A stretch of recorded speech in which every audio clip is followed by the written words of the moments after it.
레위기 16장은 속죄일의 규례에 대해서 말씀하고 있습니다. 하나님께서는 속죄일을 제정하셔서 대제사장들이 지성소, 즉 속죄소가 있는 곳에 아무 때나 들어오지 못하도록 하셨습니다. 그리고 제사장과 그의 가족들, 또 백성들, 그리고 이스라엘 백성들의 모든 죄로 인해서 지성소까지 다 속죄하게 했습니다. 이것이 보여주는 것은 그만큼 우리의 죄가 많고 심각하다라고 하는 것이죠. 우리의 죄가 차고 넘쳐서 반복되는 속죄의 제사를 드릴 뿐만 아니라 따로 속죄일을 정해야 할 정도였다라고 하는 것입니다. 우리는 하나님 앞에서 철저하게 죄인입니다라고 하는 고백이 있어야 되고요.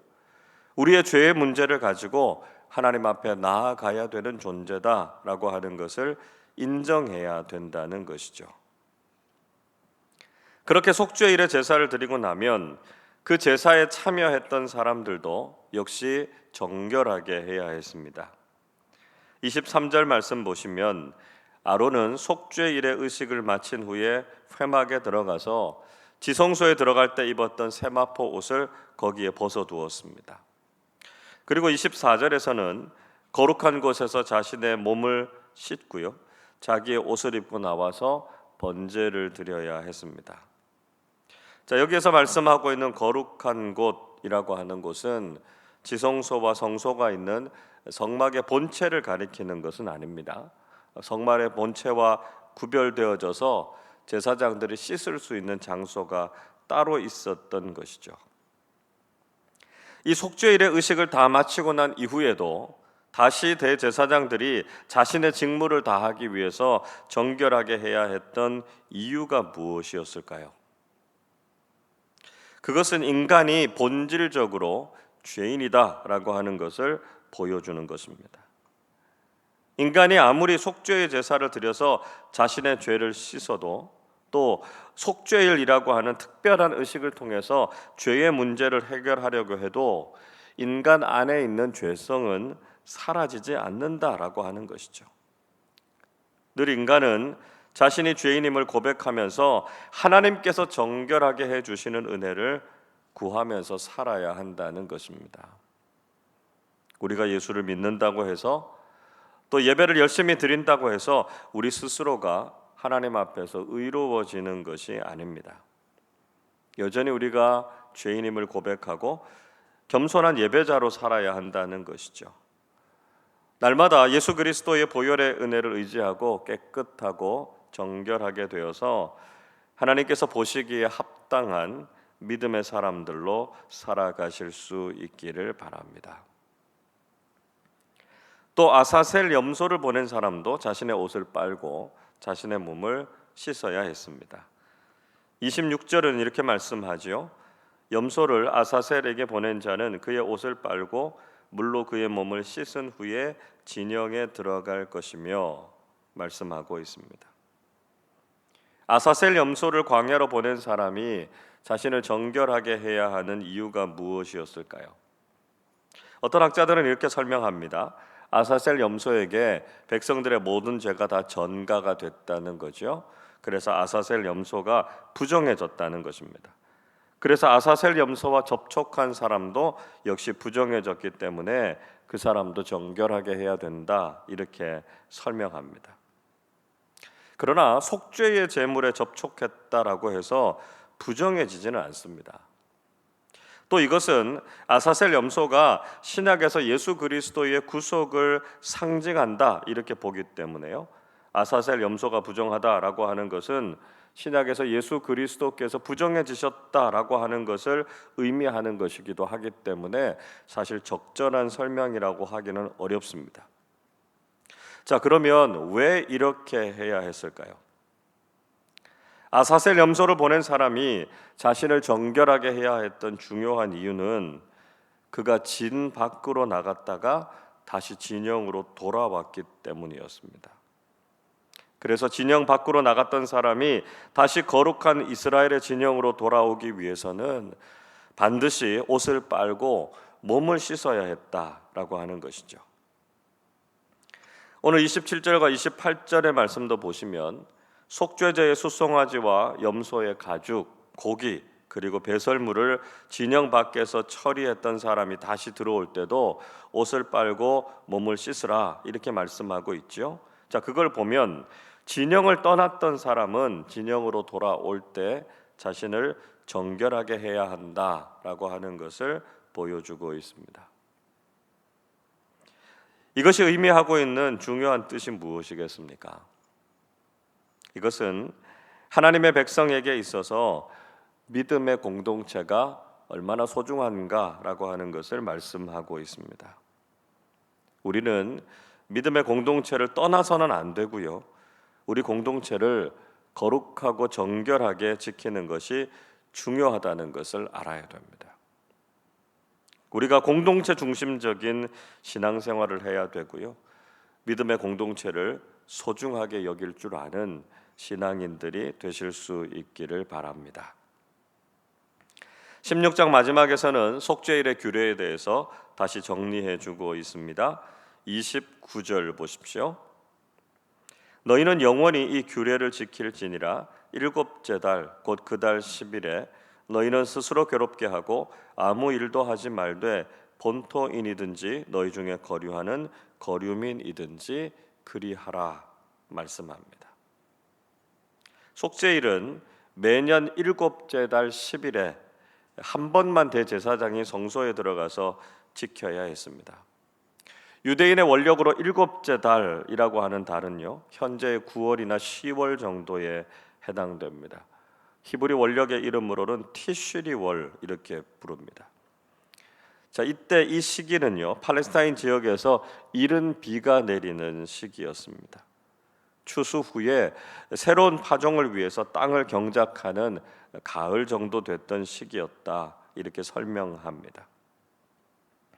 속죄일에 그들은 스스로 괴롭게 하고 아무 일도 하지 말라 이렇게 규정하고 있죠. 스스로 괴롭게 한다라고 하는 것은 주로 금식한다는 것을 이야기합니다. 또 그와 함께 굵은 베옷을 입고 회개하는 기도를 함께 하기도 했죠.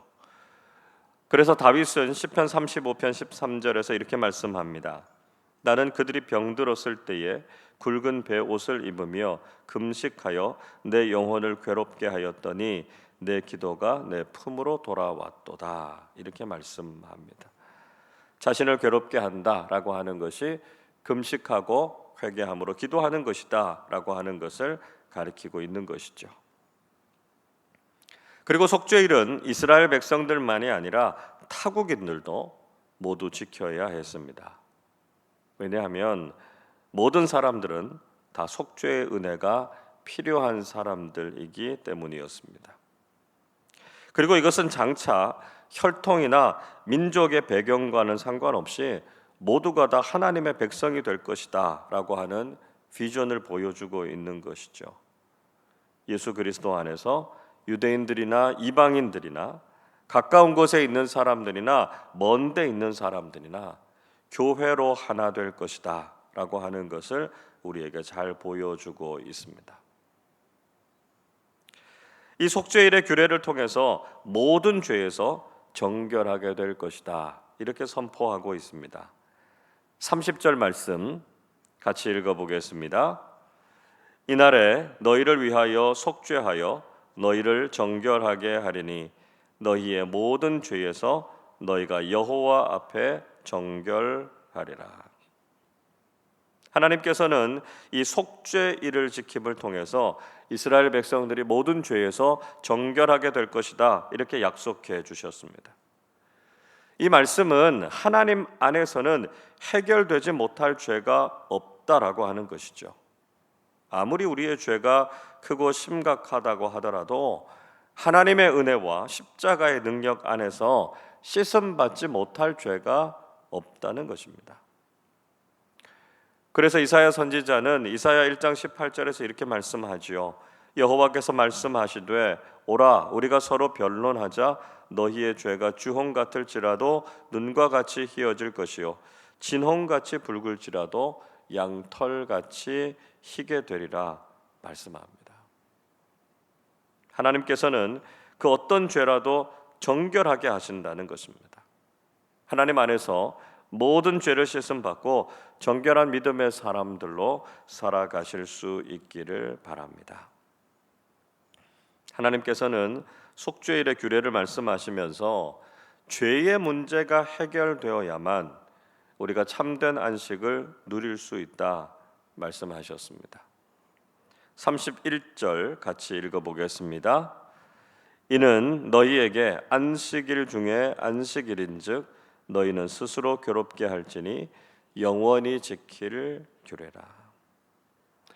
속죄일을 가리켜서 안식일 중에 안식일이다 이렇게 말씀하셨습니다. 즉 이날은 안식일 중에서도 가장 중요한 안식일이다라고 하는 말씀이죠. 우리가 하나님 안에서 진정한 안식을 누릴 수 있는 비결이 무엇일까요? 우리가 여전히 죄의 문제를 안고 있다면 우리는 참된 평안과 안식을 누릴 수 없습니다. 죄를 지은 사람들, 범죄한 사람들이 늘 불안해하면서 하루하루를 보낼 수밖에 없지요. 그러다가 결국 죄값을 치르고 감옥에 들어가고 나서야 두 다리를 쭉 뻗고 잠을 잔다 그렇게 말하지 않습니까? 그렇습니다. 우리가 죄의 문제를 해결하지 않으면 우리에게는 참된 안식이 없다는 것이죠. 오직 예수 그리스도를 믿고 십자가 안에서 죄사함의 은총을 경험하게 될 때 우리는 평안과 안식을 누리게 된다는 것입니다. 하나님께서는 속죄일의 규례를 가리켜서 영원히 지킬 규례다 이렇게 말씀하셨습니다. 29절 다시 보시면 너희는 영원히 이 규례를 지킬지니라 말씀하죠. 31절에서도 영원히 지킬 규례라 말씀합니다. 32절 말씀에서는 제사장들이 자기의 아버지를 이어서 아들들이 대대로 이 제사장의 직분을 맡아서 이 규례를 영원토록 지키라고 명령하고 있습니다. 34절도 이렇게 말씀합니다. 이는 너희가 영원히 지킬 규례라. 이스라엘 자손의 모든 죄를 위하여 1년에 한 번 속죄할 것이니라. 아론이 여호와께서 모세에게 명령하신 대로 행하니라 말씀합니다. 하나님께서는 속죄일의 규례를 영원토록 지키라 말씀하셨습니다. 우리는 영원하신 예수 그리스도를 통해서 대속의 은혜와 죄사함의 은총을 경험한 사람들이 되어야 한다는 것이죠. 사순절은 우리가 영원토록 속죄와 구원의 은혜를 기억하고 있다라고 하는 것을 확인하는 절기라고 할 수 있습니다. 이 사순절에 다시 한번 우리의 죄를 사해 주신 크신 은혜를 기억하고 그 감격을 영원토록 간직하기로 다짐하고 결단하는 시간이 되실 수 있기를 바랍니다. 또한 일생을 살아가는 동안에 죄사함의 은총과 구원의 은혜를 잊지 않고 늘 감사함으로 정결한 삶을 살아가는 우리 모두가 되시기를 주님의 이름으로 축원합니다. 기도하겠습니다. 사랑과 긍휼이 풍성하신 하나님 아버지, 도저히 해결할 수 없는 죄의 문제로 완전히 타락한 저희들을 불쌍히 여겨주시고 어린 양이신 예수 그리스도를 통해서 우리를 구속해 주신 그 놀라운 은혜에 감사를 드립니다. 속죄일의 규례를 통해서 모든 사람들이 모든 죄에서 정결함을 받은 것처럼 예수 그리스도의 십자가의 능력이 우리의 모든 죄의 문제를 해결하였음을 확신히 믿게 하여 주옵소서.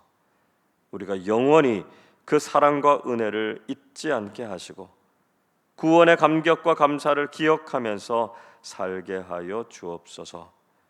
우리가 하나님 안에서 더욱 거룩하고 정결한 삶을 살아서 일생을 사는 동안 하나님 나라 백성답게 살게 하시고 거룩한 믿음의 공동체 안에서 기쁨과 평안이 넘쳐나는 신앙생활 하게 하여 주옵소서. 이 사순절 보내면서 십자가를 더욱 깊이 묵상하게 하시고 경건하고 거룩한 믿음의 삶 살게 하여 주옵소서. 감사드리며 우리 주님 예수 그리스도의 이름으로 기도하옵나이다. 아멘.